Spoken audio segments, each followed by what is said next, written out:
Hola, hola, muy buenos días. Bienvenidos a la cuarta clase de Evolución 2022. Estamos con algunos problemitas técnicos. Disculpen este arranque medio complicado. De hecho, me está pareciendo en este momento que la conexión a internet que tengo es medio inestable. Así que voy a hacer rápida la introducción, la bienvenida para dar el pase a nuestro invitado, a nuestro profe del día de hoy. Quiero agradecer especialmente a todos los asistentes hoy que se están conectando desde todo el país y también desde otros países de la región. Sabemos que siempre Evolución tiene la participación de mucha gente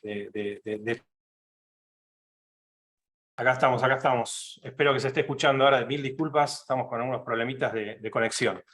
Vamos a ir. Hola, Maca, ¿cómo estás? Hola, hola. Espero que me estés escuchando. Estaba diciendo que le daba la bienvenida a todos los asistentes, agradecerle especialmente al Meta Journalism Project y al ICFJ por la colaboración con Evolución 2022. Y bueno, por ahí andaba el programa, lo vamos a mostrar al final, para ver si podemos mostrarles todo el programa que tiene Evolución este año. Hemos comenzado en el mes de marzo y bueno, ya vamos por la cuarta clase. Le voy a dar la bienvenida y le voy a pedir que comience con su presentación, antes que se me corte a mí la conexión, a Mauricio Cabrera, que es creador y analista de medios, fundador de Storybaker. Lo leemos habitualmente, lo escuchamos últimamente también en muchas de nuestras actividades. Así que, Maca, antes que se me corte la conexión, te voy a pedir que arranques con la clase de hoy, que tiene que ver con Web 3.0, ¿sí? Nos vas a explicar muchas cosas nuevas, muy interesantes. Hemos leído hoy tu nota también, así que ya empezaste a comentar algo estos últimos días. Maca nos va a hablar de oportunidades de innovación para medios y periodistas, hablando de la Web 3.0. Te escuchamos, Maca, y después vamos a compartir un diálogo con Alejandro Sena y con el Conejo Martelli. Pero queremos escucharte a vos, primero dando tu clase de Evolución 2022. Adelante, gracias. Muchísimas gracias a ti, muchísimas gracias a Inés, que me consta el incansable ejercicio de seguimiento que hace para que este tipo de dinámicas sean posibles, al Meta Journalism Project y evidentemente a todos ustedes. Como siempre, me da muchísimo gusto poder estar con ustedes para hablar de lo que nos apasiona, que es estar pensando, estar reflexionando, estar construyendo el futuro de los medios de comunicación. Y de eso va precisamente la presentación que vamos a ver. Les estoy empezando a compartir en este momento el futuro de los medios, porque para mí de eso se trata. Más allá de Web3, más allá de las nuevas tecnologías, se trata de entender hacia dónde nosotros queremos ir. Históricamente, y este es un llamado que yo les hago, lo que a mí me gustaría, y perdón que se esté apareciendo esto de colores, déjenme quitarlo porque nada más está molestando. Listo, ahora sí. Históricamente el periodista se ha negado a ser profeta. Hay incluso algo muy arraigado en el periodista, en los medios de comunicación, que es: yo prefiero ser historiador que profeta. De hecho, es algo que continuamente bromeo con Ernesto Martelli, con quien van a estar interactuando en un rato más, porque desde mi perspectiva tenemos que hacer ejercicios de anticipación, tenemos que atrevernos a imaginar el futuro. Por eso es que coloco esta imagen de Ready Player One. Para quienes no conozcan Ready Player One, es un libro que posteriormente se convirtió en película, que ha terminado por resultar francamente cercano a lo que estamos viviendo y a lo que parece que vamos a vivir. Antes de la pandemia, en este libro, posterior conversión a película, ya se percibía que la sociedad iba a estar resguardada en casa, en ese caso, pues por una serie de conflictos sociales, por una serie de carencias que el mundo experimentaba. Tiempo después, muy poco tiempo después, nos toca vivir la pandemia, y no solo la pandemia, cada vez más problemas con respecto al calentamiento global, cada vez más problemas y desigualdad económica. Entonces, ha resultado que este ejercicio de anticipación terminó por ser muy preciso, acompañando también esta ficción de algo de lo que hoy hablamos en todo momento: el metaverso. Ready Player One es el metaverso mainstream, digamos, la primera vez que nos damos cuenta de cómo los seres humanos podríamos estar próximos a estar dependiendo de nuestra construcción virtual. Me interesa que tengamos este mismo pensamiento, este mismo ejercicio de anticipación para visualizar qué es lo que queremos para los medios de comunicación. Si vamos a la siguiente imagen que traigo a este respecto, pensemos en lo preciso que ha sido Wall-E. Esta película infantil nos termina reflejando a una sociedad pasiva, dependiente de la tecnología y donde hay una serie de poderes, grandes poderes tecnológicos que buscan hacerse con el control. Por supuesto, está la posibilidad de la tecnología contribuyendo a la humanidad, pero otra que es la tecnología esclavizando a la humanidad. Otra vez un ejercicio de anticipación que termina presentándonos escenarios cercanos a la realidad, escenarios que nos hablan de empresas que buscan ya no solo ser the everything store, como por ejemplo Amazon, sino que buscan extender sus alcances hasta ser verdaderamente emporios que controlan el mundo. No me interesa tanto en estos momentos hablar de esas circunstancias y de esos contratiempos, pero sí de cómo, a partir de nuestro análisis, de nuestra reflexión e incluso de nuestra imaginación, es posible que configuremos el futuro. Entonces, uno de los primeros llamados que les hago es, pensemos que más allá de la tecnología que ya tengamos a nuestra disposición, sea que la conocemos o no, debemos ser lo suficientemente ambiciosos como para tomarnos un tiempo de reflexión, de análisis y de decir, hacia allá van los medios de comunicación. Esto quiero hacer por los medios de comunicación y esto quiero construir para que el futuro sea mejor que el presente para los medios de comunicación y por ende para la audiencia. Atrevámonos a hacer ejercicios de anticipación. Atrevámonos sobre todo a hacer hipótesis. ¿Vamos a fallar? Sí. La falla es un aprendizaje en sí mismo. Lo más que puede pasar si es que en algún punto somos imprecisos en eso que nosotros estamos generando como hipótesis, es que aprendamos. Y si acertamos, vamos a estar generando un bien para toda la industria. Entonces, preguntémonos, ¿qué medios queremos y qué medios anticipamos para el futuro? No necesariamente se intersectan en el mismo punto. Una cosa es lo que queremos, otra hacia donde posiblemente parezca que estamos encaminados y otra, ¿qué podemos hacer para que ese querer y esa realidad que en algún punto nos alcance en el futuro se encuentren y entonces sí nos dé el punto de partida para poder acceder a tener todo un ecosistema de medios como el que estamos queriendo? Una de las máximas que precisamente hoy abordaba en preparación para esta presentación en mi newsletter es: la Web3 no va a transformar a los medios, a menos que los medios de comunicación estemos decididos a transformarnos. Y hago toda esta introducción filosófica porque estoy convencido que de ahí parte la posibilidad de encontrar un mejor camino para los medios de comunicación. Y lo vamos a entender todavía más adelante. Para este ejercicio de anticipación, de oportunidad, de hipótesis, los llamo a que primero analicemos qué nos duele como industria. En primera instancia, falta de credibilidad. La audiencia hoy desconfía del periodismo. Ya hemos visto, ya hemos hablado en distintos espacios de los resultados del Digital News Report, además de muchas reacciones palpables que nosotros dentro de nuestra labor en medios de comunicación podemos percibir, que es que la gente, aún frente a hechos que parecen indiscutibles, desconfía o de la veracidad de los medios de comunicación o de la intención de los medios de comunicación al amplificar un mensaje. Quiero que piensen que en cada uno de estos pain points, de estos puntos de dolor, hay oportunidades que podemos atacar. A la falta de credibilidad, ¿qué le tendría que venir para intentar combatirla? Transparencia. Está también el dolor de la obsolescencia. Obsolescencia que nosotros mismos aceptamos cuando, por ejemplo, ahora tenemos que decirnos, oye, el texto y su protagonismo está siendo replanteado por formatos que están más en tendencia, como el video corto. Hay muchos periodistas allá afuera diciéndose, yo con esto no puedo. Esta transformación no es para mí.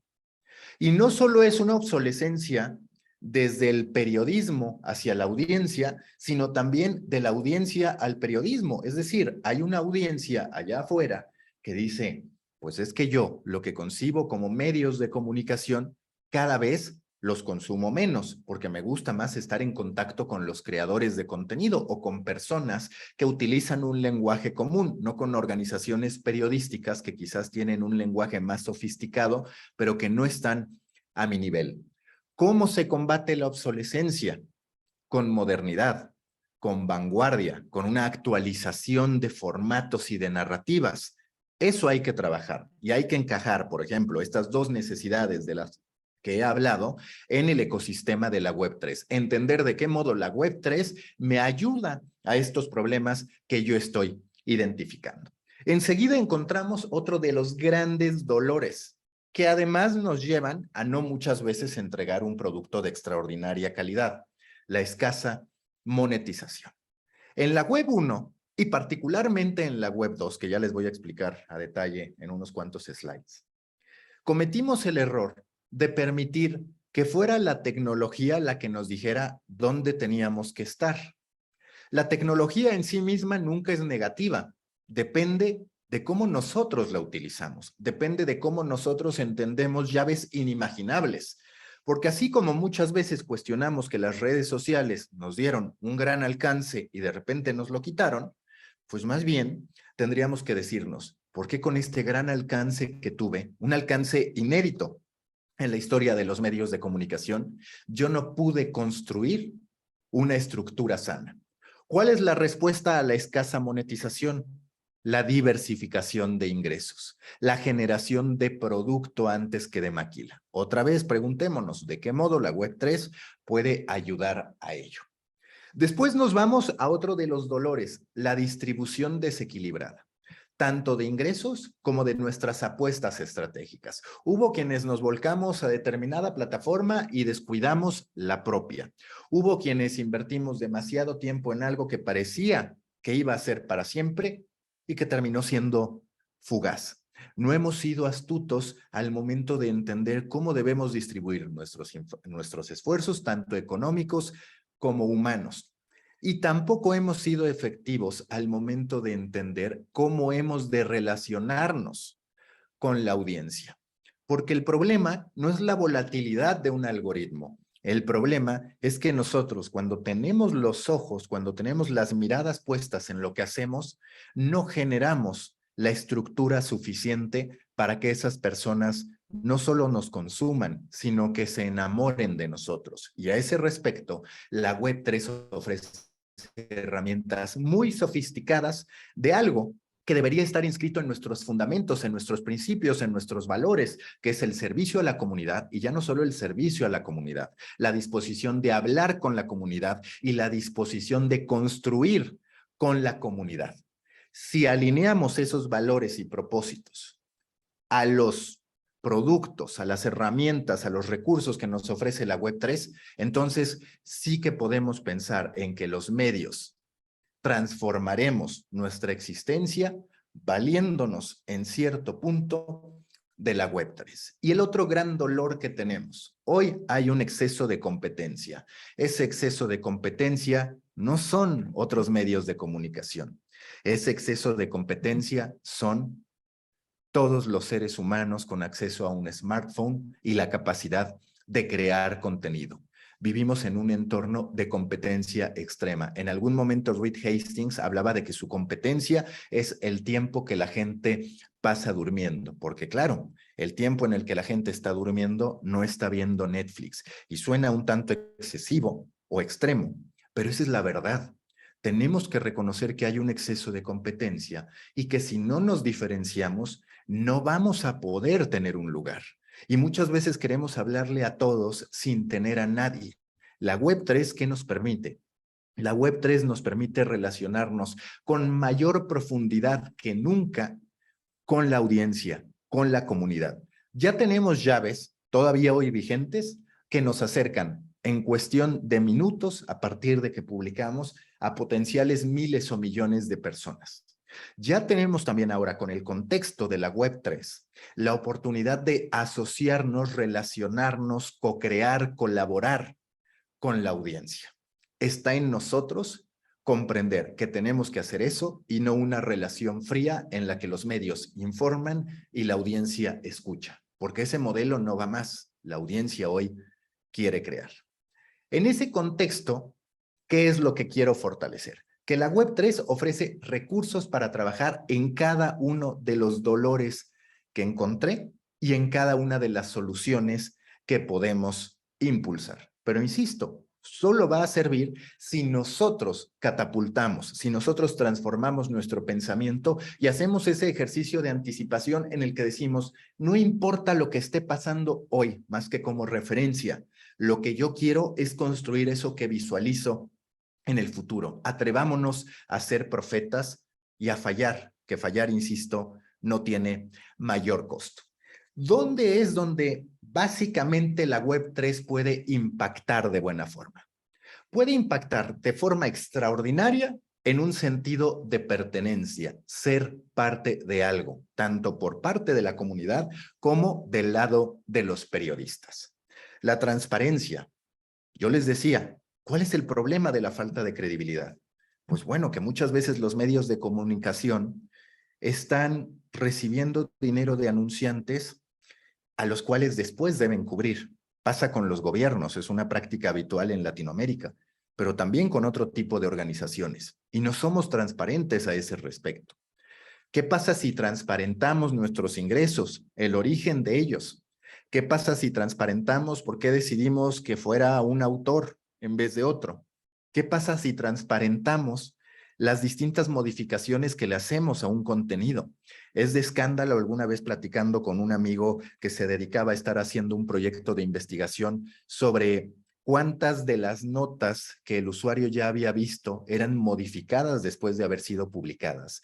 Y era de escándalo no solo la cantidad de veces que sufría modificaciones, sino también lo contradictorio de esas modificaciones. Había ocasiones en que el mensaje original era transformado drásticamente hacia lo contrario. Hablar de corrupción en un primer caso y después transformar esa narrativa. Eso pasa y los medios no lo hemos resuelto. Bueno, pues la Web3 ahí tiene una oportunidad. Tiene también una gran oportunidad en materia de desarrollo de herramientas de monetización en su vínculo con la pertenencia. Y tiene una cuarta que parece elemental, básica, pero que puede transformar el modo en que nosotros construimos las cosas. Estoy hablando del reconocimiento, de la atribución, del decir, tú fuiste parte del proceso para que nosotros diéramos con tal o cual pieza de contenido. Tú fuiste parte de la inspiración para que eso ocurriera.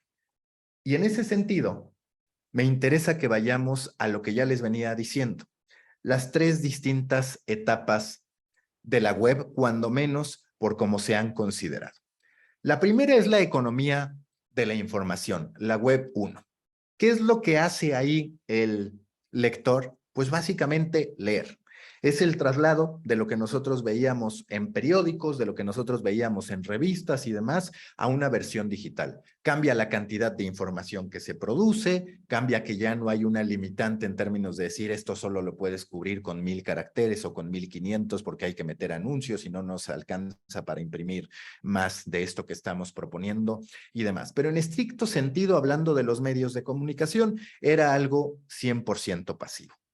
Después nos vamos a la segunda etapa, que es la economía de las plataformas. Esta economía de las plataformas también la podemos conocer como la de las redes sociales y como la del consumo directamente desde los smartphones, que tiene como característica que a partir de la aparición de las redes sociales se democratiza de mucha mayor forma, más allá de que en la web 1 pues ya la gente tenía la posibilidad de crear medios de comunicación. Es en la web 2 cuando queda claro que cualquier persona puede convertirse en creadora de contenido. Entonces, de pronto, esa audiencia que está consumiendo a los medios de comunicación dice, oye, Yo tengo un punto de vista que ni siquiera tengo que dejar solo como comentario, sino que yo puedo ponerme a crear contenido. Y lo que es mejor, yo puedo hacer un negocio a partir de crear contenido, puedo tener una comunidad y en cierto modo puedo evolucionar todo para convertirme en un medio de comunicación.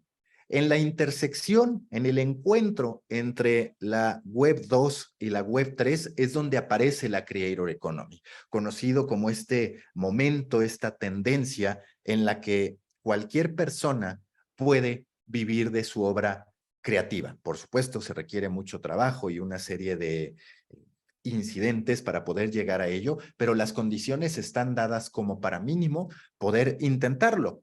E insistir en el principal cambio, ya no tenemos un usuario lector pasivo que se calla, que simple y sencillamente recibe información, sino que también crea. Y nos vamos a la economía de los tokens llamada la Web 3.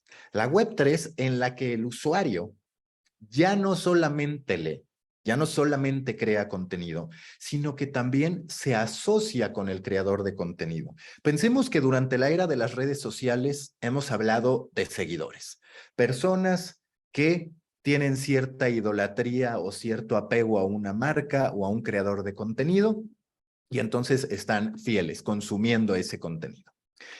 En el tercer momento de la web, en esta Web 3, vamos más allá.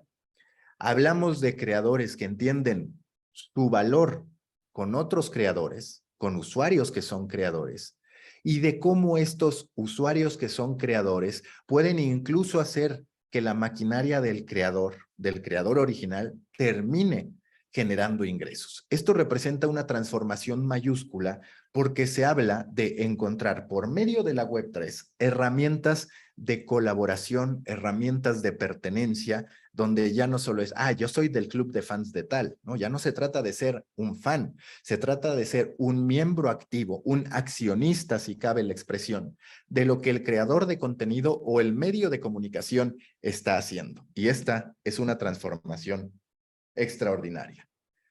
Para que nosotros nos demos cuenta de algunas de las empresas icónicas de cada una de las etapas, pues podemos ver en la parte de la Web 1, empresas mucho más dedicadas a infraestructura, empresas dedicadas al tema de la World Wide Web, como en su momento la conocíamos. Después nos vamos a la Web 2, donde están las redes sociales, donde aparece un Airbnb, donde está Uber, y finalmente la Web 3, donde lo más relevante de todo, a final de cuentas, son los servicios basados en inteligencia artificial y, por otro lado, esta arquitectura de descentralización de datos que es base de la Web 3 para todo lo que queramos hacer. Pensemos, por ejemplo, en el contexto de lo que representa la Web 3. De un lado, del lado izquierdo, donde vemos menos texto, menos metadata, estamos viendo el seguimiento que se le da en materia de crédito a una publicación. Eso es lo único que aparece de ese posteo, independientemente de si ese posteo ya viajó muchas veces, de si ya no lo está tomando, digamos, el creador original, sino otro que se lo encontró, como muchas veces nos pasa, y lo publicamos. Y en el que incluso omitimos el crédito ya ni siquiera por una mala voluntad o por una falta de voluntad, sino simple y sencillamente porque ignoramos quién fue el creador original. Del otro lado, encontramos lo que sí que tiene de positivo la Web 3 por medio de blockchain. Un seguimiento, un registro que nos permite saber en todo momento el viaje que ha recorrido una pieza de contenido, donde, insisto, se puede reconocer no solo al creador original, sino a todos los que fueron parte de ese proceso de distribución, de amplificación de la pieza. Entonces, tanto para bien como para mal, hay un registro permanente del viaje de una obra. Esto es lo que yo les decía, hay un cambio en el reconocimiento. Pensemos que muchas veces al interior de redacciones es, dale la vuelta a esto, al menos así se dice en México, que hizo un competidor. Eso quiere decir, hagámoslo en otras palabras. Bueno, pues en este caso, estamos hablando del otro extremo, de reconocer absolutamente todo lo que está pasando. Y voy a un caso todavía más específico. Pensemos que yo publico un texto. Ese texto es una pieza de contenido de la cual yo de inicio tengo el 100% de propiedad. Sin embargo, Mirror, que es, digamos, la evolución de Medium, esta plataforma de escritura creada por Evan Williams, ahora tiene su versión, digamos, su equivalente en la Web3, que es Mirror. Y dentro de las funciones que han lanzado está Split, donde yo puedo decir, pues fíjate que este texto que yo originé en realidad nació por una plática con Ernesto Martelli. Entonces a Ernesto Martelli le quiero dar el 3% del 100% de mi obra. Él no escribió, él no ilustró, él quizás ni siquiera va a distribuir mi contenido, pero yo reconozco que él, a partir de las conversaciones que tuve, me dio la idea de este contenido. ¿Se dan cuenta de la transparencia, de la sensatez, del honrado de un ejercicio de este tipo? Y eso permitiría que más personas se vieran beneficiadas por la Creator Economy, que más personas comprendieran que a veces la falta de tiempo no necesariamente representa que tengamos que estar fuera de esto, y representaría también el poder hacer un trabajo colectivo sin estar pensando que solo el que lo produce va a terminar generando ingresos. En este, por ejemplo, hay 16 dueños distintos con distintos porcentajes de propiedad, de pertenencia. Pensemos, por ejemplo, que Packy McCormick tiene el 69% y Li Jin, que es una de las grandes inversionistas, tiene el 8%, hasta T-Song, que está hasta abajo, con un 1%. Esto podría replicarse en cada pieza de contenido que nosotros decidiéramos inscribir, registrar, si cabe la expresión, en el mundo blockchain a través, por ejemplo, de NFTs o de distintos mecanismos. Esta es una revolución que nosotros sí que podemos utilizar para impulsar el trabajo colectivo y la generación de ideas en conjunto. Me pidieron, para efectos de estar todos en terreno parejo, que hiciéramos una especie de glosario sobre la Web3. Hay una serie de términos, no son todos, pero sí los clave, cuando menos para entender el potencial que la Web3 tiene para los medios de comunicación. De modo oficial, la Web3 es el término que se usa para describir una red informática en la que todos los datos están conectados y en la que todas las máquinas procesan el contenido de igual forma que los humanos. A mí me gusta mucho más la definición que hace Packy McCormick porque la humaniza y nos deja muy claro de qué va. Una Internet que es propiedad de los desarrolladores y los usuarios coordinada con tokens. No hay una empresa hegemónica, no hay un Google, no hay un Amazon que sean los dueños de toda esta gestión de información. Es algo descentralizado a través de blockchain en donde verdaderamente los usuarios son dueños de eso. ¿Hay escepticismo a veces en torno a la Web3? Sí, bastante. El propio Jack Dorsey, el ex CEO de Twitter y uno de los grandes aficionados de la posibilidad de que Elon Musk terminara adquiriendo Twitter, se ha expresado en contra de la estructura tal como se ha presentado de la Web3. Pero es innegable que en sus fundamentos, que en lo que dice defender, tenemos una gran oportunidad de construir un mejor ecosistema para los medios de comunicación. Nos vamos a blockchain. Una especie de biblioteca de datos digitales registrados, no intercambiables, organizados en blocks o en bloques. Cada bloque es encadenado al siguiente por medio de una firma criptográfica. Aquí lo que les voy a poner como ejemplo es, hace tiempo precisamente Jack Dorsey hablaba de que lo ideal para efectos de generar transparencia en las redes sociales, muchas veces cuestionada por los cambios del algoritmo, por la moderación y por todos los problemas que ya conocemos, era llevarlas a blockchain, que verdaderamente se descentralizara, que su gestión, que su moderación, que su registro estuviera en la nube, estuviera abierto para todos. ¿Y por qué sería importante? Porque a través de blockchain lo que se generaría son nodos en los que cualquier tipo de modificación, alteración, cambio, incluso omisión de un tweet quedara registrado. No podría pasar esto de yo ataco y de pronto resulta que yo ya bloqueé el tweet y no tengo oportunidad de saber quién fue o de rastrearlo. En blockchain queda inscrito todo lo que hacemos o quedaría inscrito hablando de su incorporación o cómo se vería dentro de Twitter. Quedaría inscrito absolutamente todo lo que hacemos, para bien y para mal. Tiene, por supuesto, sus lados positivos y sus lados negativos, pero hasta la más mínima edición o modificación quedaría señalado en distintos nodos, los nodos representando, digamos, cada uno de los pasos o de las acciones que se han tomado con un elemento particular.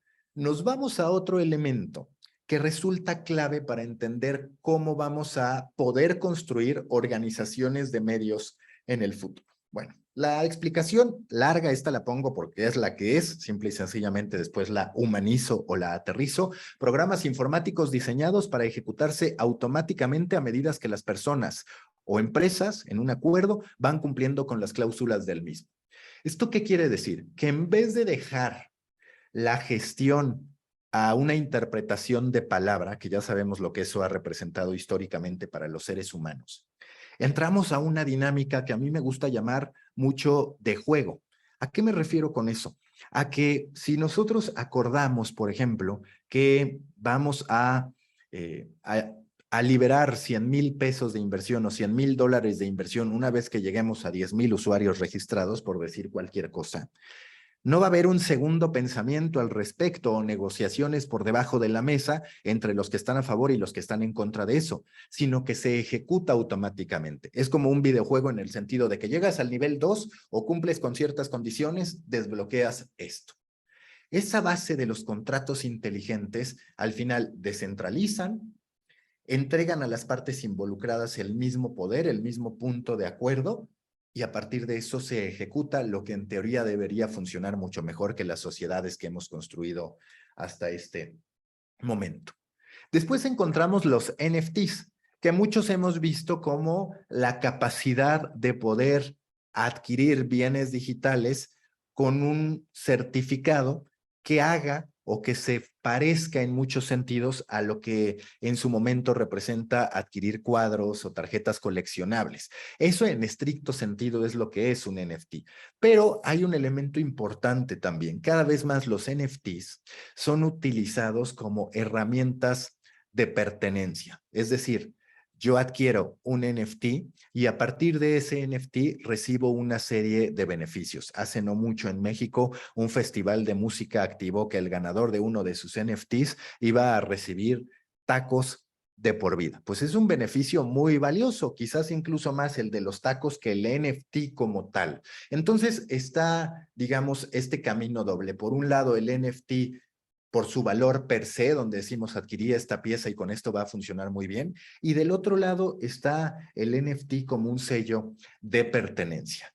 ¿Cuál va a ser más útil? Por ahora podríamos hablar que el de pertenencia, este otro de colección está viviendo una depresión después de que ha estallado la burbuja, pero sin duda también se terminará quedando. ¿Y saben dónde va a readquirir desde mi punto de vista mucho valor el tener un NFT, por ejemplo, esto de los Bored Ape? Bueno, pues básicamente en el punto en el que estemos cada vez más en el metaverso. ¿Yo por qué lo digo? Porque si de pronto estamos en el metaverso, en nuestras casas virtuales, y nosotros adquirimos un NFT, ese cuadro que nosotros hayamos adquirido, esa pieza, la podríamos colocar en nuestra casa y va a quedar una total claridad de, oye, él tiene un simio aburrido en su casa.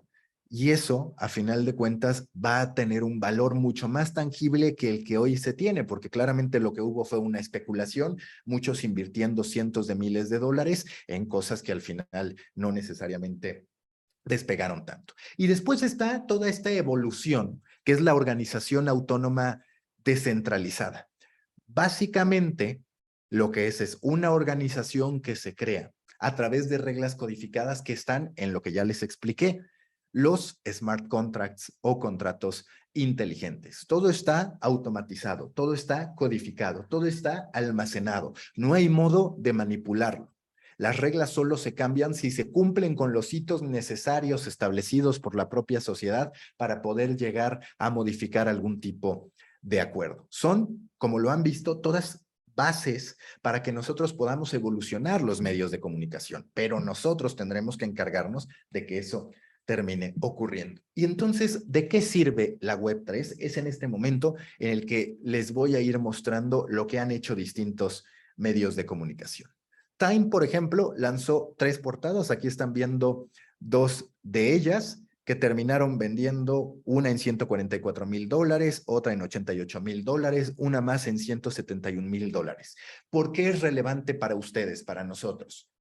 Pues porque si se dan cuenta, estamos hablando de el regreso de muchos elementos que nosotros pensábamos perdidos. En este caso, el valor de una portada impresa. En el caso de Time, utilizó 2 que ya habían sido publicadas, históricas, y otra más que se hizo de manera especial para este ecosistema de NFTs. Pensemos que ahora cada una de nuestras piezas de contenido puede pasar por este proceso. Claro, no todas tendrán la posibilidad de ser también valoradas por la gente, pero como mínimo el escenario de decir, oye, ahora me doy cuenta del valor unitario del periodismo que hacemos, es muy relevante. Pero Time decidió que no se iba a quedar con eso. Fue evolucionando y generó también Time Pieces. Time Pieces es su marketplace de NFTs en el que llama a distintos artistas a trabajar en conjunto con la portada de la revista Time, y así ha generado $10 millones. Otra vez, el valor del periodismo, el valor de la marca, la colaboración, el abrazo de la comunidad, el hecho de que si tú adquieres alguno de los NFTs presentes en Time Pieces, también te ganas suscripciones y una serie de derechos a estar en eventos de Time. Y su más reciente anuncio, ahorita me dirán si lo escuchan, si no, la realidad es que no pasa nada, con que vean el video está perfecto, pero es el anuncio de Time Square en el metaverso.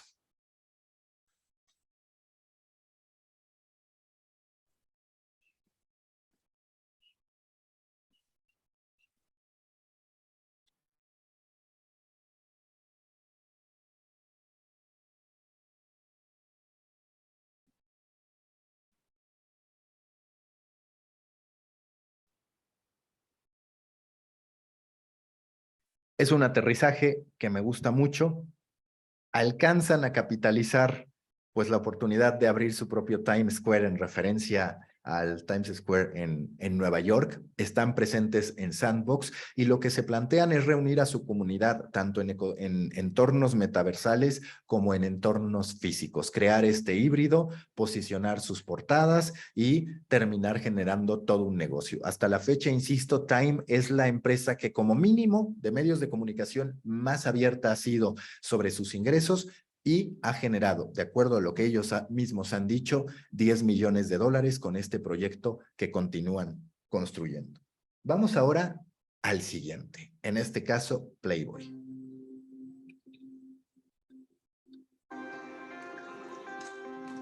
We are flowing across 67 years of breaking conventions, joining a community, turning the tide of arts and technology.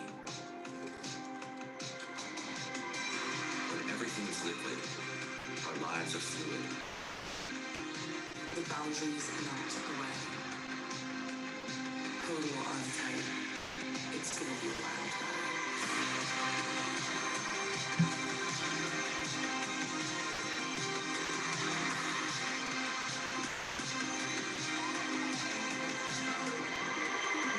Playboy times Slime Sunday. Liquid Summer. 6 exclusive NFTs. May 4th on Nifty Gateway. ¿Qué ha hecho Playboy para intentar mantenerse vigente? Pensemos en lo complejo que para ellos ha sido el sobrevivir a un mundo en el que prima lo políticamente correcto y ellos teniendo una connotación como la que tienen. Se propusieron transformarse en una empresa de estilo de vida para adultos, mucho menos sexualizada, pero sí aún así manteniendo esta tendencia. Esta fue la primera colección de NFTs que realizaron. Lanzaron Centerfold, que no es propiamente Web3, sino Creator Economy, de contenido para adultos, buscando replicar el éxito de OnlyFans. Y no solo eso, enseguida también terminaron lanzando los Rabbitars, un homenaje a su año de fundación en 1953. Entonces lanzan 11.953 Rabbitars, y bueno, son personajes en 3D en formato NFT.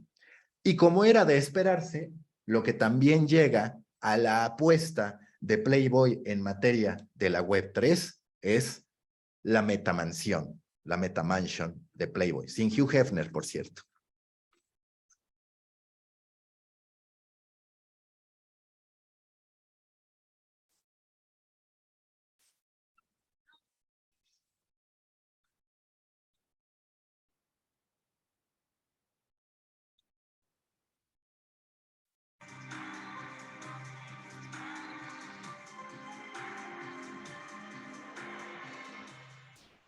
En este caso, ¿cuál puede ser el negocio?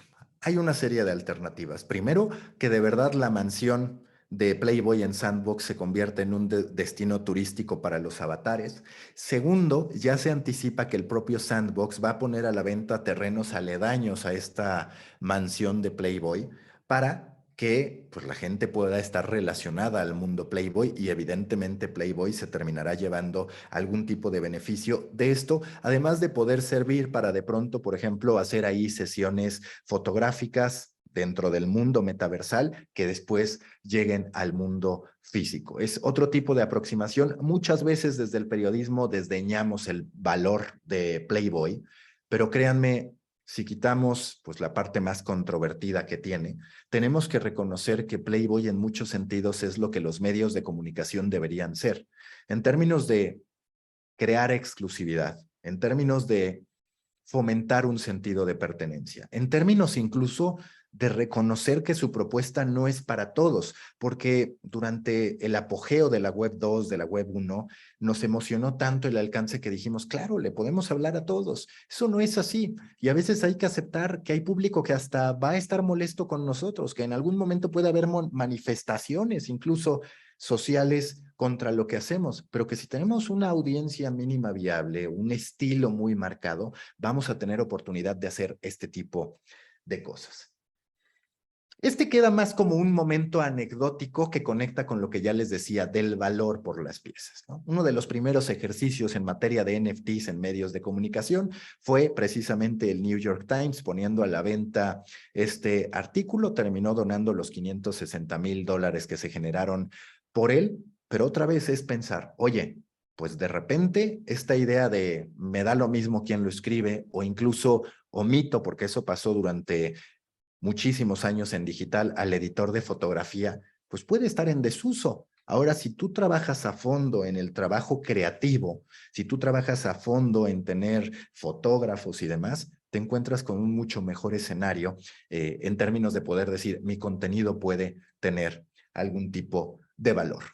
De nueva cuenta, Bored Ape tiene su colaboración con la revista Rolling Stone. En primera instancia puso a la venta estos dos NFTs. Si me preguntan si yo hubiera tenido el dinero, sí que hubiera invertido por esto, meramente por gusto. No sé si después lo hubiera recuperado, pero reconozco que soy fan.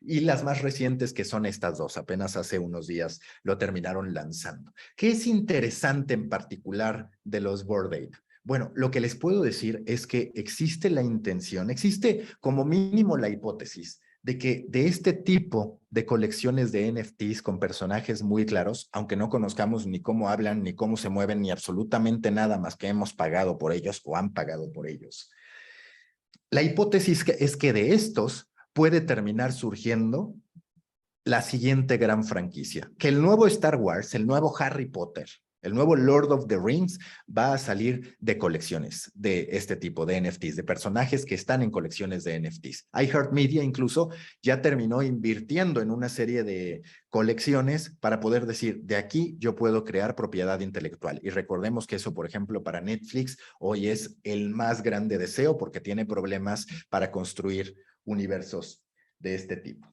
Después nos vamos a una serie de elementos. Tenemos CNN Vault, donde CNN vende, digamos, su archivo histórico. La gente puede poseer, digamos, momentos históricos que han sido cubiertos por CNN. Y esto que a mí me parece extraordinario es una colección de NFTs que presenta el trabajo de Chini Orr, un fotógrafo de CNN, en co-creación con los ciudadanos de Ucrania. Evidentemente es de la guerra y combina fotografías con relatos escritos a mano de lo que se vivió o de lo que se ha vivido entre la guerra entre Rusia y Ucrania.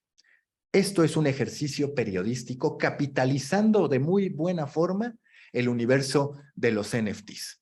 Si nosotros pensamos que la tecnología no nos aporta nada para el periodismo, estamos francamente equivocados y aquí hay una gran demostración de ellos. A mí siempre me ha gustado este caso. No es periodístico, pero nos habla del potencial futuro de las redacciones, que es algo en lo que yo creo a través de mi propio proyecto, Kent, que es, la gente adquiere un NFT de estos personajes de Gimmicks, que es una producción realizada por el estudio de Mila Kunis, y gana el derecho de poder votar por el final de los episodios y además la posibilidad de publicar en una especie de Wikimedia historias no oficiales de los personajes, pero si son del agrado de los creadores originales y del público en lo general, se pueden terminar convirtiendo en episodios de gimmicks. ¿Esto de qué nos habla? De co-creación y de colaboración.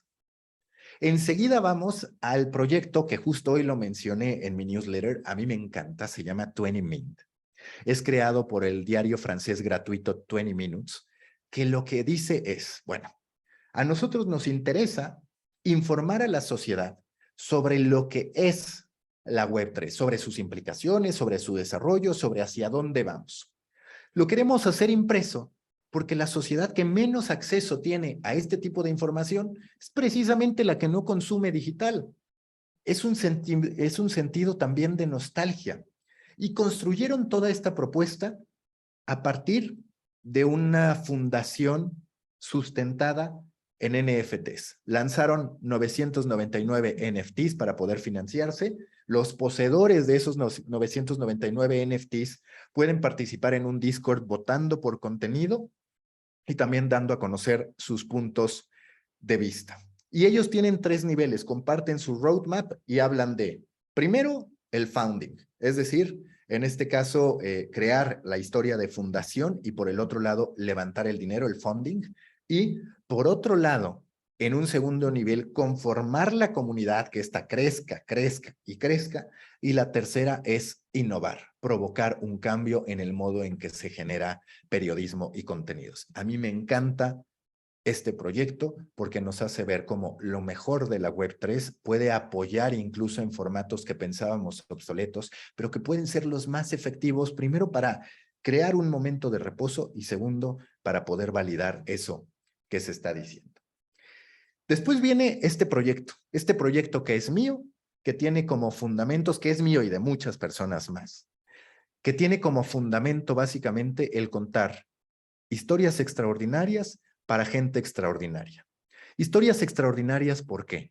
Porque tristemente hoy hay muchos periodistas contando historias que no les apasionan. Personas extraordinarias, ¿por qué? Porque en algún punto los medios de comunicación olvidamos que los lectores son extraordinarios. Por eso es que decidimos ponerlo en el eslogan, los lectores y los periodistas. ¿Y por qué Kent? Por esta doble imagen que hay del superhéroe y su alter ego, en el que el periodismo muchas veces está. En Ciudad Gótica hay momentos en los que no saben si Batman es positivo o negativo, es un héroe o un villano. Con el periodismo pasa lo mismo. Hoy muchos no saben si es un gran servicio, un gran valor, o son los villanos alineados al sistema. ¿Y por qué la diversidad en los personajes? ¿Por qué distintos Kents?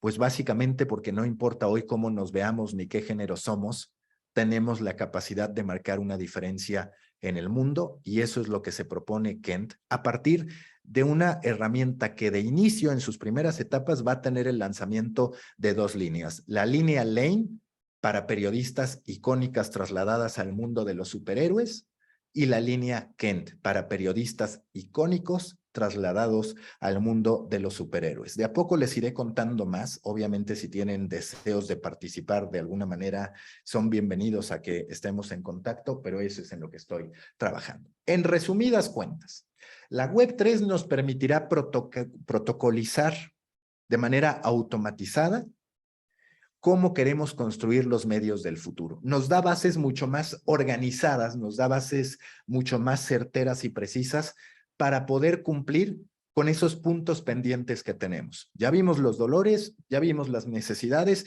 y ya vimos algunas ventanas sobre cómo puede ayudarnos la Web3. Bueno, pues me parece que tenemos las bases.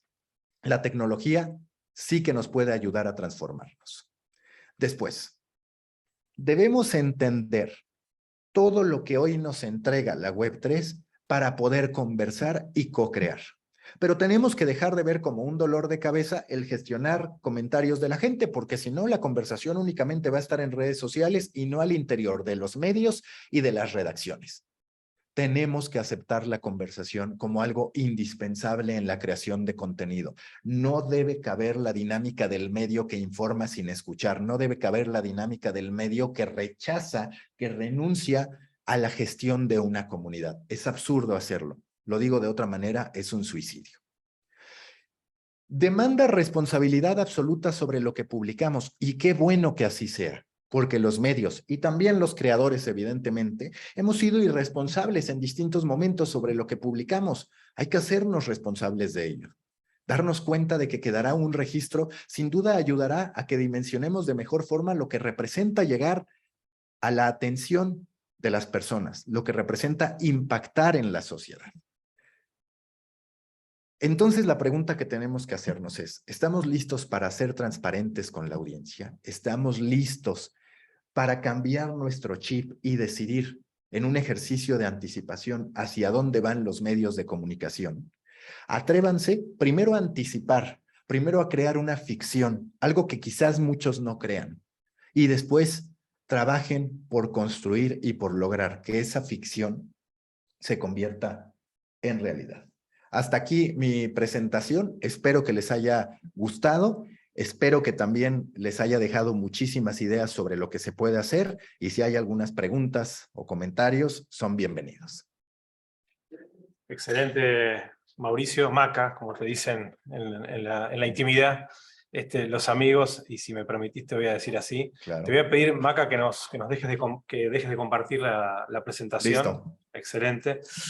Bueno, ahora estamos más tranquilos que al comienzo, que tuvimos algunos inconvenientes en la conexión, en las conexiones, nos fallaron 2 conexiones, así que, bueno, lamentablemente no pudimos hacer el arranque como queríamos. Quería contarles a nuestra audiencia de Evolución que Maca era un agudo observador, y bueno, lo ha demostrado hoy con su exposición, ¿no? Un agudo observador de la realidad, no solo de los medios, sino de todos los fenómenos que tienen que ver con la creación de contenidos, y en particular en la convocatoria que le hicimos hoy, ¿no? A que nos explique todo lo que tiene que ver con la Web3, aunque en realidad fue apenas un poco, un comienzo de lo que Maca escribe cotidianamente en su newsletter, en el Coffee, en el Story Baker, y el Muffin, que nos llega todos los días por mail. Maca, vos mencionaste Kent. ¿Dónde existe Kent hoy, o todavía no existe? Todavía no existe, está en su fundamento, está trabajando. Voy a habilitar próximamente el landing page en el que la gente se podrá sumar indicando cuál es el interés que tiene. Mi idea básicamente es hacer el CNN de los soft en habla hispana, porque yo justo en el newsletter que tú ya leíste, Andrés, yo decía, a ver, el nuevo mundo tiene principalmente poderes tecnológicos, hay que cubrirlos. El nuevo mundo se construye a través de empresarios que ya no son los de siempre. Son esos personajes que están en el mundo soft, los deportistas, las celebridades. Bueno, ellos están invirtiendo en las más grandes empresas a nivel mundial y los vemos como soft. Las nuevas tendencias se están creando desde el metaverso, se están creando desde TikTok y se están creando desde los eSports. Entonces, hay que cubrirlos. Las nuevas tendencias de consumo también se generan desde el entretenimiento mismo. Entonces, mi gran misión, mi gran visión es convertirnos en el CNN de los soft en el mundo hispanoparlante.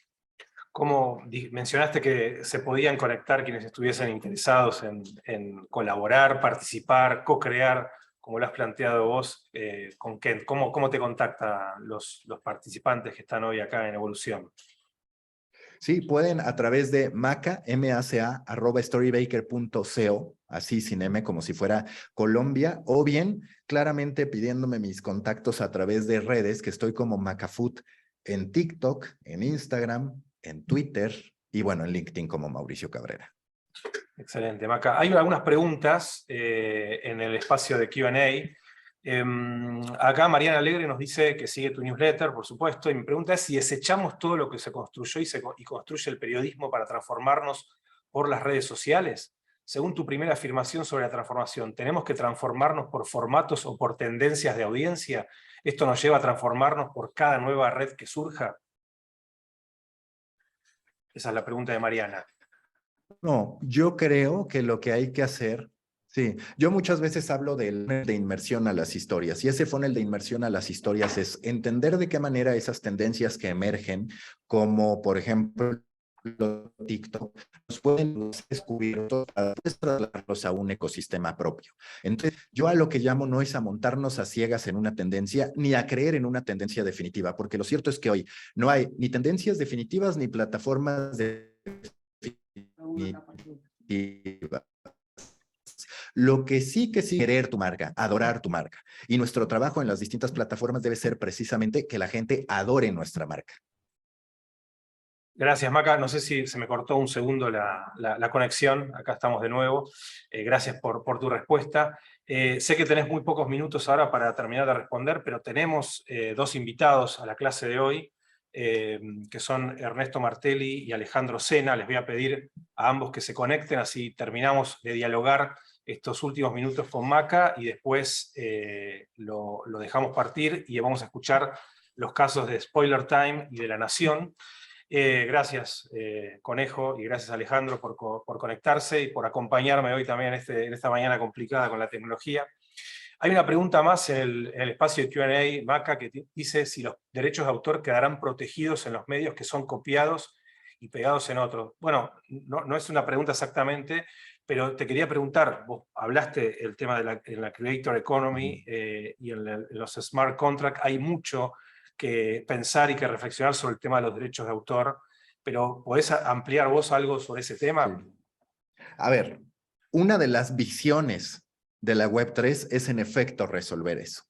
Como siempre que nos encontramos con tecnología, sobre todo nueva, pues claramente propondrá soluciones y después vendrán problemas. Las redes sociales que nos propusieron, oye, pues vamos a estar todos conectados. ¿Esa es una solución? Sí, porque teníamos un problema de desconexión, porque al final digamos, se abrió una puerta para estar conectados, y esa parte de estar conectados, de estar comunicados, es algo positivo. Pudimos conocer gente que de otro modo no hubiéramos podido conocer. Quizás no estaríamos aquí de no tener todo este contexto. Pero claro, también se abrieron otros problemas. Entonces, hablar de que la Web3 va a resolver todos los problemas de propiedad intelectual, pues es un tanto utópico. Lo que sí que creo es que como mínimo en su fundamento ya resuelve un problema de la Web 2 y de la Web 1 en términos de decir, vamos a tener un registro, va a estar esto, y luego ya surgirán problemas que lo desafíen y obviamente habrá un proceso de adaptación. Y algo que a todos nos toca es intentar que eso que parece ciencia ficción llegue pronto a Latinoamérica. Porque así como yo decía, el periodista tiene que atreverse a ser un poco más profeta para probar, para construir su futuro, la sociedad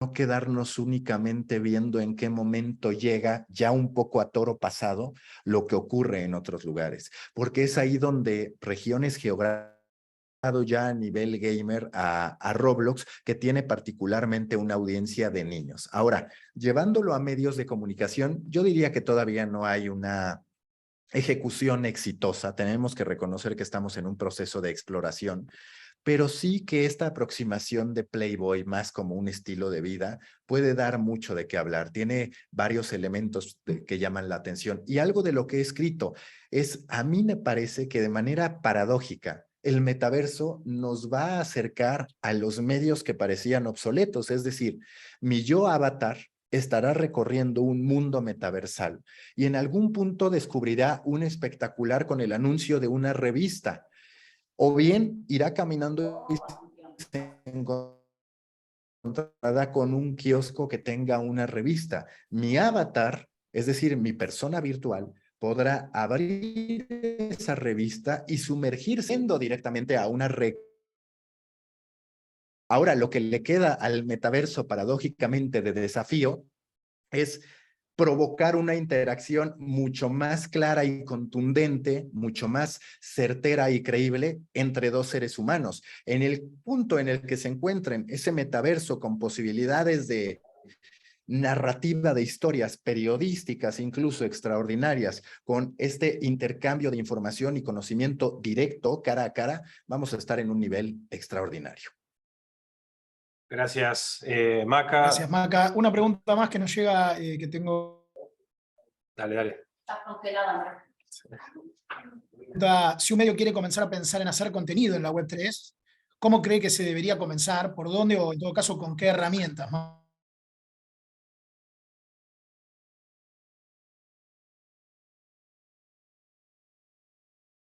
a hablar de que está mucho en una especie de Web 2.5 por Pucar y demás, y después identificar de qué manera ir trasladando las cosas hacia Web 3, pero con algo clave. Hazlo lo más sencillo posible para que a la gente no le resulte abrumador. Llévala de a poco hacia la Web 3. Insisto, lo primero para abrazar la Web 3 es tener los fundamentos, querer hacer algo que tenga ese tipo de característica. Ya después encontrarás el modo de implementar que, por ejemplo, Alex con Spoiler Time hizo, en términos de tú tienes un NFT, eso te permite ir desarrollando o tener mayor valor dentro de una comunidad. Esos dos elementos me parecen los fundamentales. Pero el inicial es, ¿cuáles son los valores de la Web3 en los que yo creo? Y a partir de eso, entonces, pensar en la variación del producto, que, insisto, no tiene por fuerza que nacer como Web3, pero sí tener el fundamento para después evolucionar de forma natural. Gracias, Maca. Acá estoy, Conejo. Gracias por bancarme en esta mañana complicada con la tecnología. Lo vamos a liberar a Maca. No sin antes pedirle que nos repita de nuevo todas las formas de escucharlo, leerlo, seguirlo, escribirle, porque hubo varios comentarios y pedidos al respecto en el chat y en el Q&A, Maca. Claro que sí. Me pueden escribir a maca, maca@storybaker.co. Storybaker.co también es mi newsletter, donde pueden suscribirse ahí a diario estoy, y si no, siguiéndome en redes como Macafood, en TikTok, en Instagram, en Twitter y en LinkedIn como Mauricio Cabrera, ¿vale? Excelente, Mauricio, Maca, muchísimas gracias. No se vayan, porque vamos a continuar. A Maca lo liberamos, que tiene una entrevista. Gracias. Pero Maca ha pensado en dos ejemplos muy concretos a la hora de mostrar, de explicar, de contar ejemplos de Web3. Y bueno, para eso lo tenemos a Alejandro y al Conejo, invitados por Maca y recomendados por él también los casos de Spoiler Time y de La Nación. Vamos a escuchar primero a Alejandro, ¿sí? Que es argentino, pero que está en México. Ahí lo vemos con su banderín de News. Así que bueno, te escuchamos, Alejandro, desde Buenos Aires. Gracias. Gracias, Andrés. Hola a todos. Voy a compartirles la presentación.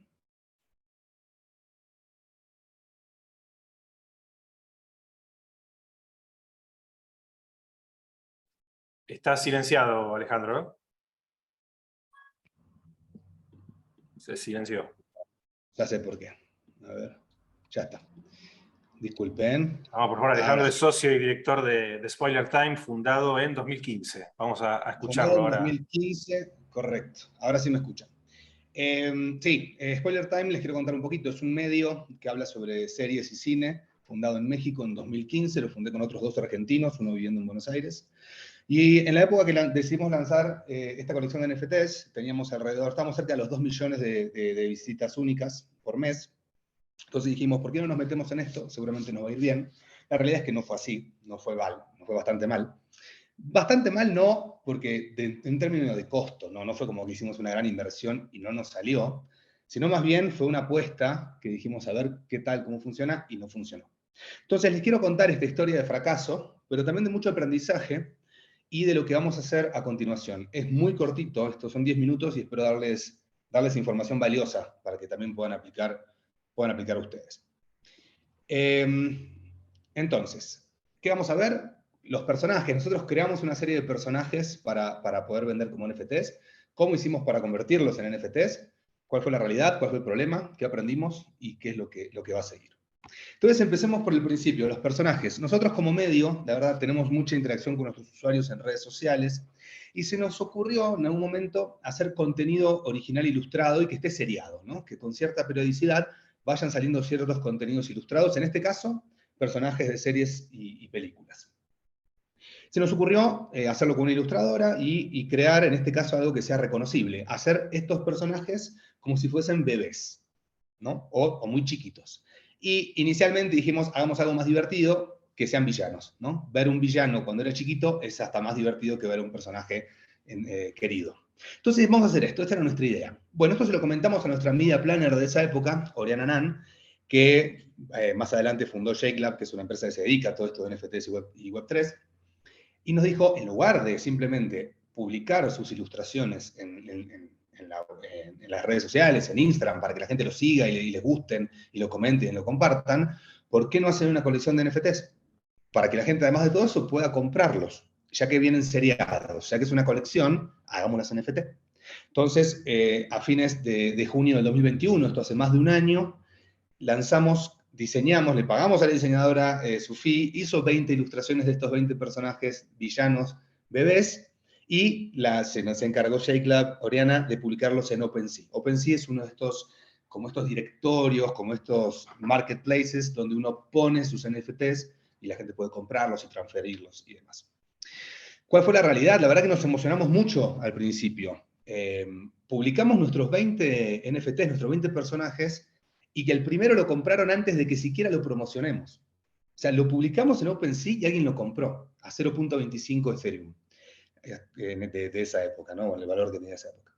Y ya con eso habíamos pagado el 30% del costo de producirlos. Era uno. Y además, los NFTs, ¿cómo funcionan? O en OpenSea, ¿cómo funciona? Si alguien te compra un NFT, te paga. Pero si alguien más lo compra, vos te quedás con un porcentaje de la reventa. Entonces nos imaginamos que íbamos a ser millonarios. O sea, lo hicimos, se vendió antes de que lo publicitemos. Si esta persona lo compró a 0.25, por ahí otro lo compra a 10 y nos quedamos con el 10%, y estamos en el cielo. Hicimos una estrategia, ¿no? Para publicar cada uno de estos personajes en Spoiler Time, con su biografía, con el link a OpenSea, embebido el personaje para que lo puedan comprar directamente desde ahí. Lo publicamos en redes, cada uno de los personajes con su descripción, con su enlace. En las descripciones de nuestras redes pusimos el link directo a OpenSea y dijimos, esto va a funcionar. 2 millones de visitas únicas, tenemos casi 1 millón de seguidores en redes. Armamos toda esta estrategia de difusión. No hay forma que esto no funcione. Bueno, no funcionó. Esa fue la realidad. ¿Cuál fue el problema que detectamos? Nosotros, hay que ver si fueron estos realmente, pero lo que nosotros detectamos fue primero que llegamos demasiado temprano. ¿Viste cuando el mercado no está listo para el producto que lanzás? Bueno, fue así.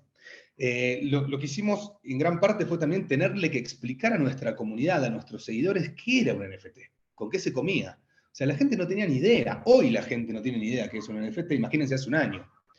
Entonces, nos hicimos un esfuerzo, la realidad es que no lo hicimos tan grande como debería, igual no importa, porque imagínense, tener que educar a alguien para que te compre algo, ya que te lo compre es difícil, imagínense tener que educarlo. Entonces, ya eso fue un problema.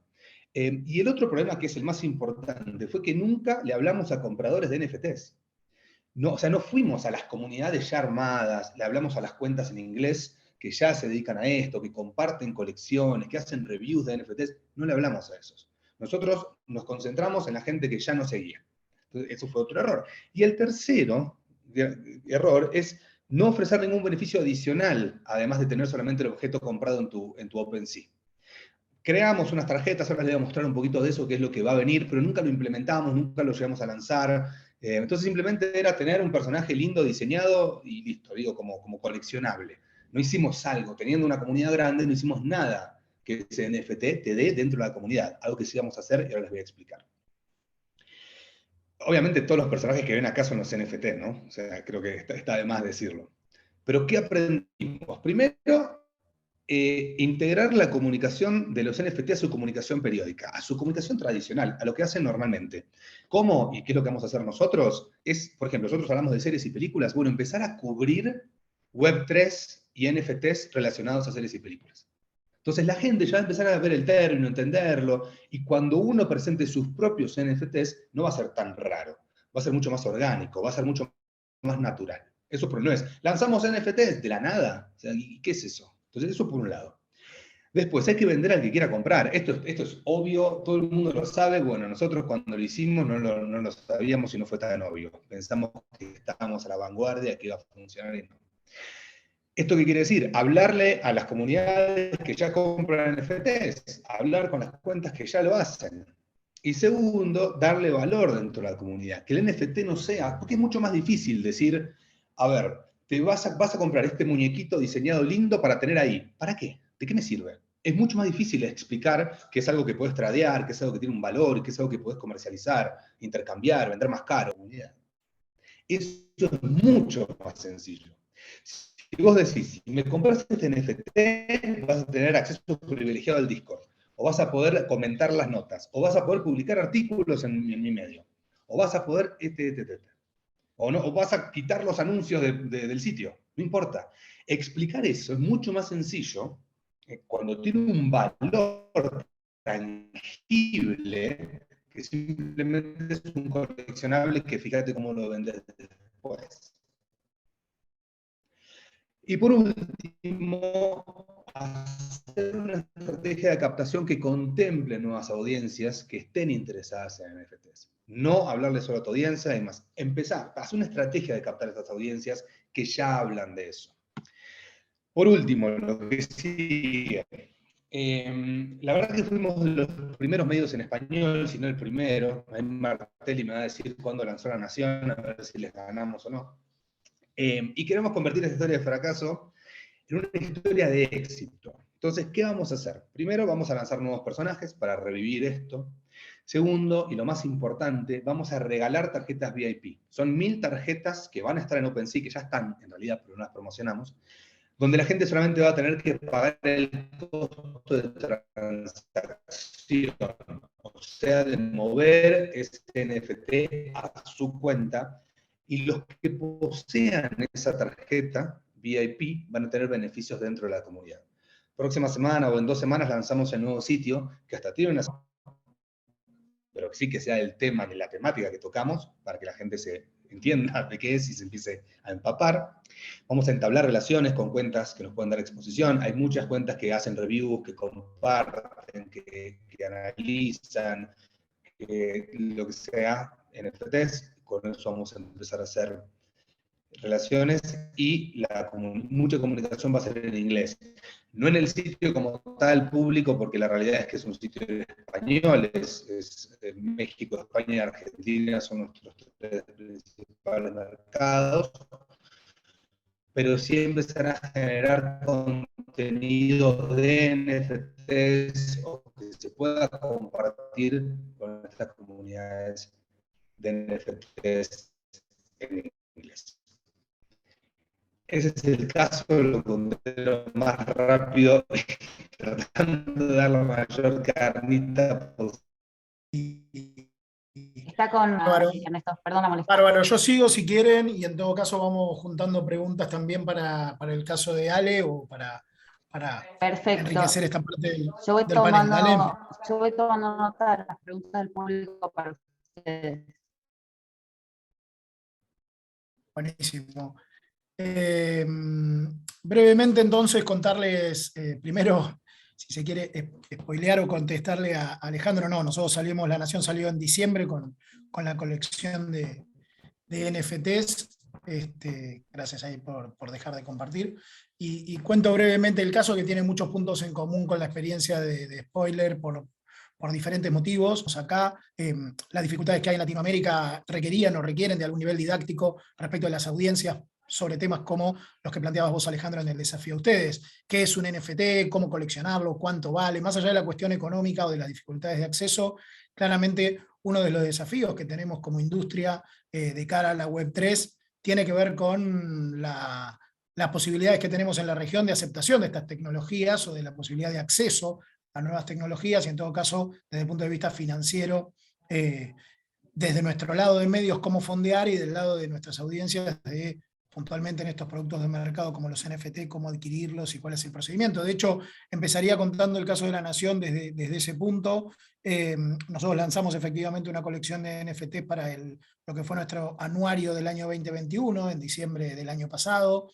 El objetivo principal era un objetivo experimental, de hecho no era un objetivo económico, era un objetivo de vincularnos, como decía en el comienzo Maca, con nuevas tecnologías disponibles. De hecho, la primera decisión que tuvimos fue, en el resumen de lo que era para nosotros el anuario de 2021, el protagonismo que había tenido este tipo de tecnologías, el emergente de los metaversos y puntualmente la aplicación de la Web3 a través de NFT, nos llevó a la decisión de probar el lanzamiento de una colección propia.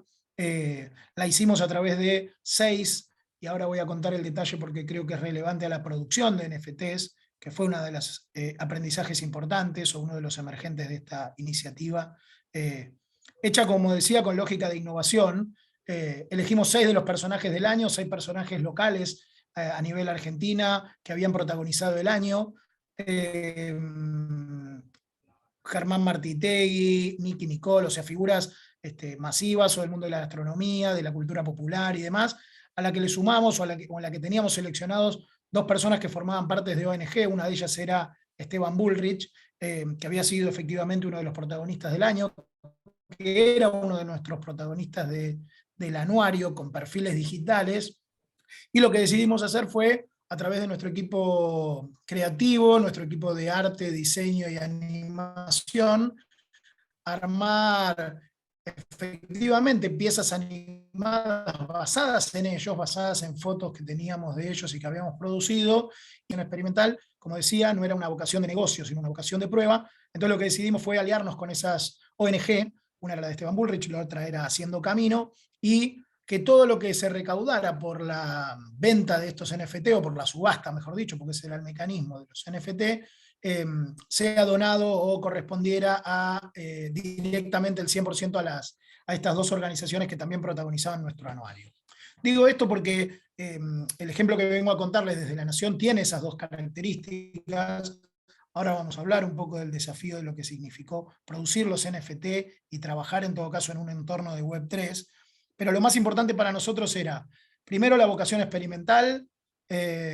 Ni siquiera lo llamaría necesariamente un caso de innovación, pero sí una vocación experimental de entrar a un territorio, puntualmente el territorio de los NFT, entenderlo, realmente producir una pieza, entender el mecanismo de producción, de distribución, de comercialización, de monetización de una pieza sobre Web3, en este caso sobre Ethereum. Nos asociamos para eso con una organización que funciona en Argentina y en Latinoamérica, una empresa, Enigma, que tiene socios de Globant y socios de productores de espectáculos como Pop Art. Con ellos nos asociamos para el desarrollo y para la subasta de los NFTs. Y lo que decía, por un lado la vocación experimental y por otro una mirada que no era desde el negocio, es decir, nosotros no estábamos buscando rentabilizar, sí entender, en todo caso, un poco como decías vos recién, Alejandro, cuáles iban a ser las audiencias que se pudieran poner en contacto con este producto, sabiendo que la tasa de adopción es baja y eventualmente desentendiéndonos, más allá del compromiso solidario, de un resultado económico en términos de negocio. Y creo que eso nos liberó de algunas presiones a la hora de entrar. Es cierto que los costos fueron bajos, no era una inversión grande, probablemente lo era más en tiempo y, como decías vos también, en aprendizaje, ¿no? Desde cómo comercializar desde una billetera, cómo motorizar una subasta, en este caso a través de Ethereum, cómo iba a ser puesto en el mercado cada uno de estos productos. Como decía, era una colección de 6 vinculados con protagonistas del año, cuestiones de copyright bastante intensas, desde los protagonistas, la cesión de derechos, llevar adelante las animaciones, las ilustraciones. Es decir, había un procedimiento de trabajo diferente, muy diferente al habitual en sus componentes de lo que sería una producción periodística o una producción de contenido. Y en esas 3 patas, te diría yo, en el aprendizaje de cuestiones que hacen al copyright, de cuestiones que hacen a la monetización y de cuestiones de adopción de mercado o experimentales, creo que estaban no solo los aprendizajes, sino también lo que tenía ganas de compartir hoy con todos ustedes en términos de desafíos para los medios, un poco bajando del título que elegimos con ADEPA para la convocatoria. Porque un poco retomando ya lo que planteó originalmente Maca, ¿no? Creo que la Web3 trae una gran cantidad de desafíos tanto para los medios tradicionales como para medios nuevos, como para medios 100% digitales y también para creadores de contenidos individuales, ¿no? Y eso se nos hace evidente a todos. En el caso de La Nación, como digo, teníamos que crear una billetera, teníamos que crear un proceso de trabajo sobre bases que no conocíamos, teníamos que lanzar un producto prácticamente desconocido en el mercado. Afortunadamente, como decía, en términos de ese procedimiento no fue muy bien, es decir, pudimos lanzar y subastar y vender los 6 NFT con cotizaciones diferentes, con rapidez diferente, incluso con una particularidad que es el endorsement de esas figuras a las que nosotros involucrábamos, también tenía que ver con esta vocación solidaria, ¿sí? Pero también en un aprendizaje para ellos, se veían tentados e interesados en participar de algo que indudablemente, de lo que los medios hablábamos mucho, que afuera generaba evaluaciones en aquel momento en dólares muy importantes y que buena parte de nosotros a nivel mercado desconocíamos, ¿no? Así que me parece que lo que nos traía era la confirmación de que es un escenario en el que es necesario hacerse muchas preguntas nuevas y entender hasta cuánto uno está dispuesto a jugar, ¿no? Yo creo que retomaría también ahí lo que Maca nos proponía en el comienzo, porque creo que claramente la Web3 está protagonizada mucho más por las finanzas y los desarrolladores que hasta aquí por los medios y los creadores de contenido, ¿no? Por una cuestión de escala, por una cuestión de desafíos, por una cuestión de que todavía estamos viendo algo incipiente, que está en proceso de evolución, y que más allá de la cuestión de gurúes o historiadores o de profetas o historiadores, que me parece un paradigma interesante de análisis, creo que nos toca el rol indudable de protagonistas, ¿no? Y hasta qué punto podemos o estamos invitados a participar como protagonistas de la creación de ese movimiento, en este caso de esa plataforma de futuro como puede ser hoy la Web3. Y la realidad es que, al menos en el caso de La Nación, lo que nosotros queríamos era seguir convalidando algunos parámetros de innovación que La Nación viene teniendo en el territorio digital hace 25 años, y creíamos que era un buen momento para dar ese paso y al menos liderar la prueba. Creo que espacios como este y como otros que hemos tenido a nivel industria nos sirve para compartir estas experiencias a nivel prueba, porque no deja de ser una zona absolutamente experimental, donde, y ahí sí retomo y cierro y habilitamos a preguntas, creo que tenemos muchas más inquietudes todavía que certezas, ¿no? O interrogantes que certezas. Voy a sumar algunos a los que señaló Maca al comienzo, porque creo que son los que nos reflejan al menos en esta instancia, y creo no estar hablando solamente de La Nación, sino de la industria en general o de los medios en general. Más allá de hablar de los medios del futuro, creo que es una industria que nunca le hemos dado demasiada importancia a los temas de copyright y derechos de autor sobre lo que hacemos. Y no hablo del tiempo reciente ni de cargar las culpas sobre nosotros mismos generacionalmente, sino prácticamente en los últimos 300 años de que existen los medios masivos. No es un tema que nos haya atravesado y que creo que hoy sí, como decíamos, o como promete de alguna manera la blockchain, son preguntas que nos vuelven a la mesa de trabajo o que parecen volver sobre nuestra mesa de trabajo a partir de la Web3. Sí creo también que la cuestión de la comunidad, que había sido un tema que se había instalado fuertemente desde el paradigma de la Web2, hoy va a ser prácticamente un desafío enorme. Hoy la construcción de la Web3 está parada o basada en trabajos de comunidad de gente que cree en objetivos comunes, en desafíos comunes, en intereses comunes, y que a partir de ahí ponen en marcha un proceso, y que en todo caso para nosotros como industria seguramente va a implicar un desafío grande respecto de nuestros modos de funcionamiento. Y el tercero, que por ahí tiene que ver con la confiabilidad, como decía Maca, o la trazabilidad que permite la blockchain, yo creo que hay una pregunta muy importante sobre el valor de lo que aportamos, ¿no? Y ahí me refiero a la industria periodística en general. Realmente creo que vuelven preguntas sobre cuál es el valor, y no ya el precio, todavía no el precio, pero sí el valor del aporte de los medios informativos, profesionales, de los medios periodísticos, de cuánto estamos basados en en paradigmas viejos respecto de ese valor y cuánto podemos aportar en entornos nuevos. Y me refiero a algo muy, muy, muy simple y con eso cierro. Creo que informar de manera fehaciente sobre algo que sucede, sea en el metaverso o sea en cualquier entorno, es algo que contiene valor. Después veremos si es un valor masivo, si es un valor comunitario, si es un valor por el que la gente está dispuesta a pagar, pero indudablemente la información confiable sigue siendo un valor. Y creo que en todo caso es el valor primario sobre el que muchas veces nos podemos apoyar. Más allá de, como decía, los experimentos, ¿no? Creo que los NFT fueron un experimento, por lo menos para nosotros, o así lo encaramos, y que en todo caso me parece que servía como para poner un pie o para empezar a entender cómo es ese mundo en el que hay un montón de promesas también y que todavía hay pocas certezas, ¿no? Y creo que también hay que atreverse a trabajar en entornos así, o al menos creo que lo que la Web3 hoy nos está proponiendo todavía es eso, ¿no? Saber o aprender a trabajar en un entorno donde los negocios son difíciles, como recién nos mostraba Ale con su caso, los entornos son de un aprendizaje muy rápido, ¿no? O que exigen un aprendizaje muy rápido, y probablemente pocas certezas y muchos desafíos. Excelente, Conejo, gracias. Gracias también por ayudarme en la co-conducción, la co-creación de este encuentro de hoy. Me parece muy, muy valioso la fórmula con la cual ustedes han encarado, bueno, ustedes en La Nación y también el equipo de Spoiler Time respecto de la experimentación, ¿no? De poder experimentar, aprovechar una tecnología, un proceso, y ver de qué manera con el core del negocio de ese medio lo podemos llevar adelante y bueno, justamente sacar estas conclusiones o sacar lecciones, como bien nos marcaba también Alejandro, ¿no? Ahí nos preguntaban en alguno de los chats, ya me mareé un poco porque tengo 2 chats abiertos con todas las preguntas, nos preguntaban respecto de si las personas que estuvieron involucradas, estos personajes del año, tuvieron que aceptar, por supuesto, ser parte de este proceso, Conejo.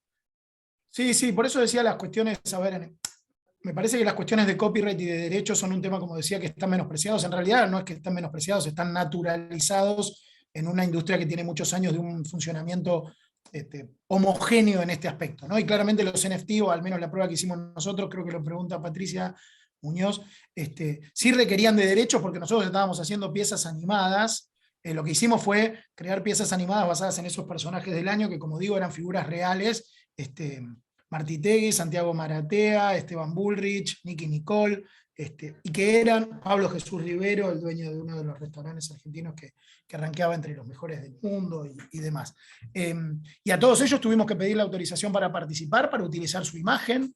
Obviamente ellos son los dueños de su imagen, y nosotros lo hicimos con personajes reales, un poco en la analogía con lo que hacía Alejandro, que contaba el caso y por ahí puede enriquecerlo, era en el caso del copyright, en el caso de la producción de imágenes y de personajes, ¿no? Es un desarrollo como decía Maca, de franquicias. Entender la producción y después entender la capacidad de explotación que tenemos de ello. En este caso nosotros no teníamos un negocio montado sobre la explotación porque era una subasta benéfica, o al menos estábamos involucrados en que se vendieran a buen precio, pero era solamente por un afán solidario para que las ONG recauden lo máximo posible a través de esta acción.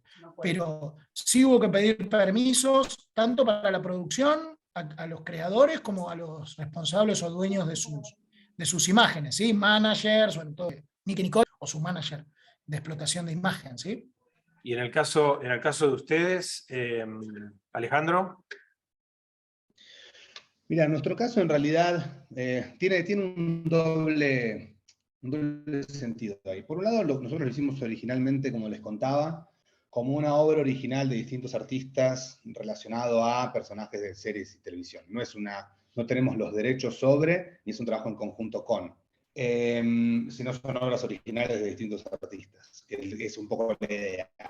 Y como les decía, esto es una prueba a ver cómo funcionaba, y la realidad es un terreno nuevo que estamos explorando. y lo teníamos que hacer de un tema que la gente consumiese o que le diese algún motivo para que le genere algún tipo de atención. ¿Por qué?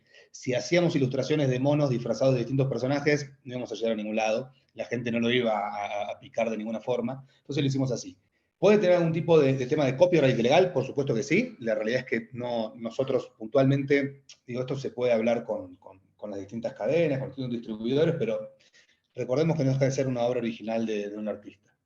Y como digo, la idea eventualmente es enganchar a la gente, que se empieza a mover esto de NFTs, meter a la gente a tener beneficios por medio de los NFTs, y eventualmente empezar a crear obras originales al 100%, no basadas en personajes.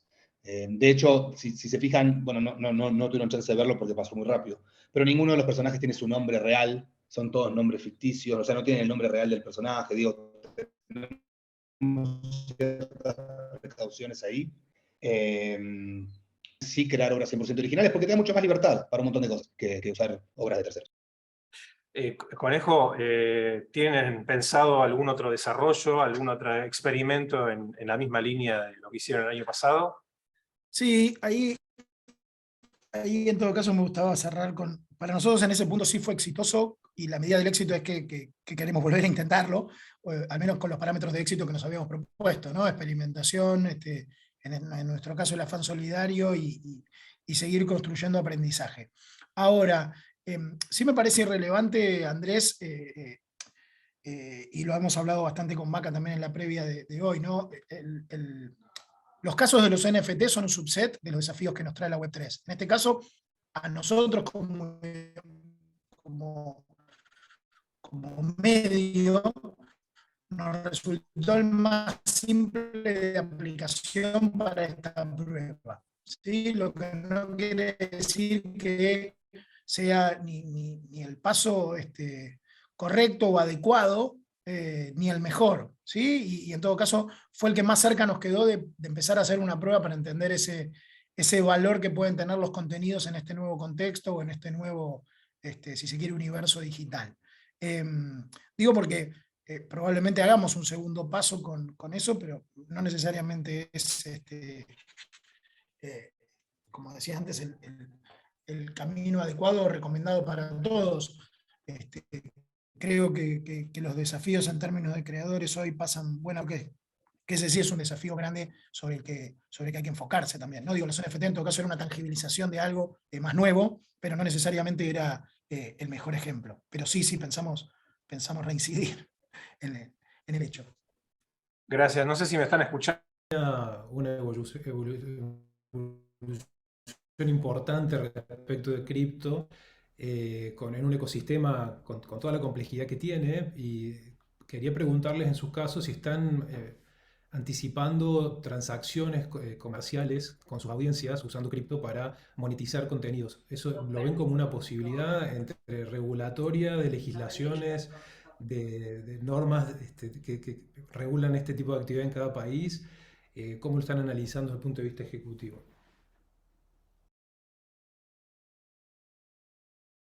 Yo, a ver, gracias, Franco. Te respondo más por contexto que por la nación específicamente, creo yo, porque creo que es distinta la respuesta desde una lógica de creador individual, si se quiere, de productor de contenido, a una empresa de medios pequeña, a una empresa de medios local, o eventualmente a un conglomerado de medios global que pueda tener representación en nuestra región o en nuestro país, ¿no? Digo, no solo por la velocidad de adopción, sino por el tipo de pregunta como la que vos te haces, o la que nos haces. A ver, mi visión sobre el tema tiene que ver, o al menos al día de hoy, más allá de las particularidades del mercado argentino en términos regulatorios, y puntualmente relacionado con las divisas, ¿no? Que son tema permanente, sea las criptodivisas o las divisas de curso legal local o las de curso legal internacional, fiat. Pero sí me parece importante la pregunta porque creo que implica cuál es la visión sobre el valor y el precio de lo que hacemos en términos de pagos individuales, ¿no?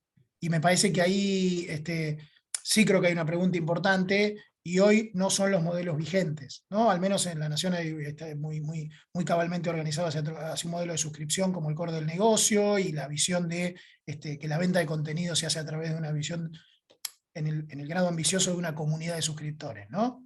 Entonces, me parece que ese es el modelo. Y de hecho, yendo concretamente a la respuesta, la prueba de los NFT fue una pequeña, muy modesta, incipiente prueba de ello, ¿no? Hasta qué punto podíamos comercializar, como vos decís, un contenido, en este caso un NFT producido de manera original, a través de un entorno cripto o a través de una subasta vía Ethereum. Así que, de vuelta, creo que es una prueba muy incipiente por lo que implica, qué tipo de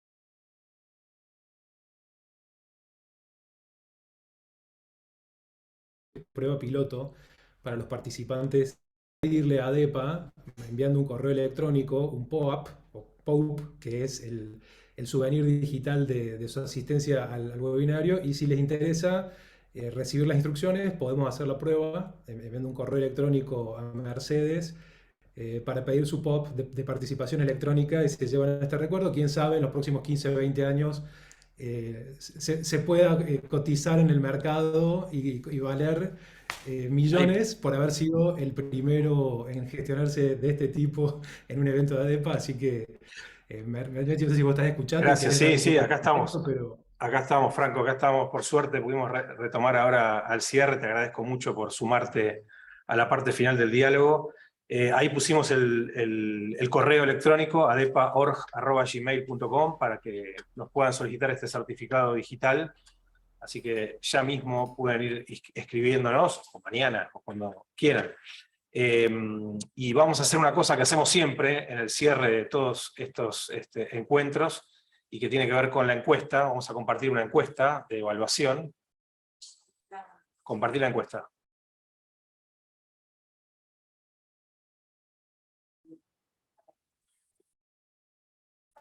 para ahí también, quien no lo haga, es interesante para seguir entre colegas.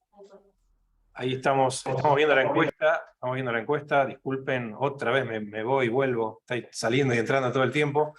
No sé si la lluvia, el clima o la conexión. Ahí estamos compartiendo la encuesta, nos sirve muchísimo, por supuesto, la opinión de todos y todas para mejorar aspectos de nuestras clases y de los cursos y el tiempo, los temas. Así que por favor les pedimos, vamos a dar un minuto más. Mientras tanto les voy comentando, y por supuesto Alejandro y Conejo también están invitados. El 31 de agosto tenemos la próxima clase de Evolución 2022 con Natalia Viana, que vamos a hablar de audiencias del futuro. Vamos a seguir tocando seguramente muchos de los temas que fueron tocados hoy en la clase de Mauricio Cabrera y en otros encuentros que hemos tenido a lo largo del año. Natalia Viana, ahí les voy a compartir, esperen un segundito, les voy a compartir en el chat el enlace para que se puedan anotar en la próxima clase de Evolución 2022. Ahí está, Natalia Viana, contenidos atractivos para nuevas generaciones, las audiencias del futuro. Creo que ya estamos. Mercedes, le aviso para que ya deje de compartir la encuesta. ¿Estamos bien? Estamos terminando. Una vez más, les agradezco a Alejandro y al Conejo por su participación esta mañana en este encuentro, y por supuesto también a Mauricio Cabrera, que nos tuvo que bueno, cerrá vos. Estoy congelada también. Te digo yo.